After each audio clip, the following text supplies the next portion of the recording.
স্ত্রীর প্রতি স্বামীর দায়িত্ব কর্তব্য সম্পর্কে বলুন প্লিজ। নিশ্চয়ই এটা কোনো মহিলা প্রশ্ন করেছে। কিভাবে বুঝলাম? কারণ উনি জানতে চাইছেন স্ত্রীর প্রতি স্বামীর কর্তব্য, হয়তো স্বামী এখানে আছে, এটার সাইজ করা দরকার।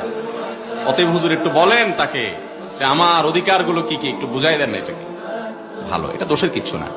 মুশকিল হলো যদি এই প্রশ্ন হয়তো বা কোনো পুরুষও দিতে পারেন, এটা আমি ধারণা করছি। এই প্রশ্ন যদি ধরেন একজন পুরুষ লেখেন, তখন উনি লিখবেন স্বামীর প্রতি স্ত্রীর দায়িত্ব কর্তব্য কি হুজুর একটু বলেন।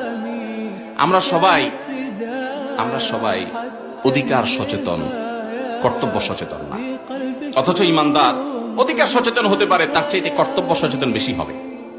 আমার অধিকার আমার স্বামী আদায় করছেন না, আমার অধিকার আমার স্ত্রী আদায় করছেন না, তিনি আল্লাহর কাছে পাপিষ্ঠ হবেন, অপরাধী হবেন। বাট আমার দায়িত্ব হলো আমার কর্তব্যগুলো আমি ঠিক মতো পালন করছি। কথা বুঝেন নাই? আমার কর্তব্য যদি পালনে আমি ত্রুটি করি, আল্লাহর কাছে আমি ধরা খাবো না।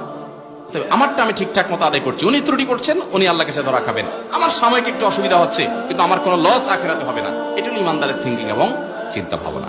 যাই হোক, যেহেতু প্রশ্ন আসছে, যিনি করেন, মহিলা করুক আর পুরুষ করুক, আমরা সাধারণত হাদিস বলার সময় সবাই যার যার পক্ষের হাদিসটা খুঁজি। আমাকে অনেক স্বামী বলে, হুজুর আপনার অনেক বক্তব্যের লিঙ্ক আমাদের বউরা আমাদেরকে পাঠায় এবং মেনশন করে, বলো দেখো, মাইন্ড ইট, শুনো।